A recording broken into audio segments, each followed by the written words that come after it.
মহিলার চাকরির টাকা স্বামীর সংসারে খরচ করতে তিনি বাধ্য না, এটা একান্ত তার। স্বামীর সংসারের সকল খরচ খরচা এটা বহন করতে বাধ্য কে?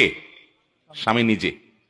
এখন স্ত্রী যদি স্বামীকে দয়া করে কিছু দান দক্ষিণা করে, কিছু দেয় আল্লাহর হস্তে, তাহলে সেটা স্বামীর জন্য খাওয়া জায়েজ আছে, সেটা দয়া হিসাবে।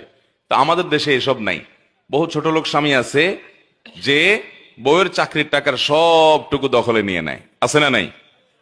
ইসলাম অর্থনৈতিক ব্যাপারে একেবারে পরিষ্কার অবস্থান নিতে বলেছে। আমাদের দেশে স্বামী স্ত্রীর টাকা পয়সার মধ্যে যত গোজামিল আছে, আর কোথাও এই গোজামিল নাই। স্ত্রীর যে গহনা, এটার মালিক কে বলেন তো? স্ত্রী। বুঝে শুনে বলতেছেন? বউয়ের যে গহনা, তার যে অলংকার, স্বর্ণ, এগুলার মালিক কি বউ নিজে না স্বামী? এবার বলে স্বামী। কথা উল্টে গেছে। দেখেন, আপনারাই সন্দেহের মধ্যে পড়ে গেছেন। আমি যে গোজামিল বলছি সাধে বলছি? আচ্ছা, বউ মালিক যদি হয়, তাহলে আপনি বিদেশ যাওয়ার সময় এই স্বর্ণগুলা যদি বউর কাছে বলেন যে স্বর্ণগুলা দাও বিক্রি করে, আমার ভিসা কিনে বিদেশ যাব, আমি বিদেশে গেলে আবার তোমার কিনে দিব। বউ যদি বলে যে স্বর্ণ যেহেতু আমার, আমি তোমাকে দেব না, কারণ কেউ আমার কাছ থেকে লোন চাইলেই কি আমি দিতে বাধ্য? আমার বিশ্বাস হয় না তুমি আবার কবে চাকরি করে টাকা কামায় আমার দিতে পারবা কি পারবা না, সরি আমি তোমাকে দিলাম না। কি বলেন, এ অধিকার মহিলাদেরকে দেওয়া হয়? কোন ফ্যামিলিতে আছে এটা? কোন মহিলা যদি এটা বলে, ওই ঘরের ভাত কি তার কপালে আর জুটবে? কি বলেন? তাইলে মহিলা মালিক কেমনে হইলো? একটু আগে না বললেন মহিলা মালিক? তো মালিক হলে মালিকের এই দুরবস্থা থাকে?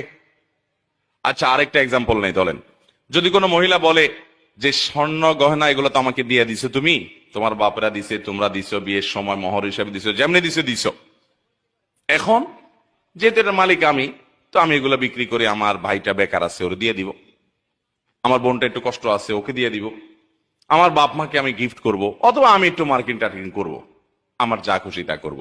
মহিলা যদি সব স্বর্ণগুলো নিয়ে স্বর্ণকারের দোকানে বিক্রি করে ফেলায়, কি বলেন, ওই সংসারে ভাত খাইতে পারবে? তাহলে সে মালিক কেমনে হইল বলেন তো?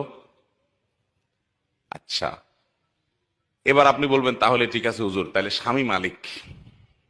তাইলে আরেক ভেজাল হবে। স্বামী যদি মালিক হয়, তাহলে স্ত্রীকে যে মহারণা দিছে, এ মহারণা যদি তার মালিকানাই থাকে, মহারণা আদায় হয়েছে? বুঝেন নাই কথা?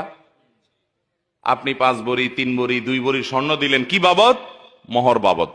মোহরটা এটা তো স্ত্রীর প্রাপ্য। আল্লাহ বলেছেন ওয়াতুন নিসা সাদাকাতিহিন্না নিহলা। মহিলাদেরকে এত ঠকান এদেশে ঠকানো হয়, পৃথিবীর অন্য কোনো দেশে আছি কিনা জানি না আমি। এদেশে অবশ্য ভারত বা অন্যান্য দেশে যেতে আমরা অনেক ভালো আছি, কিন্তু তারপরে আমরা এখন এজ এ মুসলমান আমরা অনেক পিছিয়ে আছি। পৃথিবীর অন্য কোনো মুসলমান দেশের সাথে তুলনা করলে আমরা এই জায়গায় খুব বাজে একটা জায়গায় আছি। মহিলাদের অধিকার আমরা নষ্ট করি, ধ্বংস করি। আল্লাহ বলেছেন ওয়াতুন নিসা সাদাকাতিহিন্না নিহলা, মহিলাদের মোহর এটা তাদের প্রাপ্য অধিকার, আদায় করে দাও।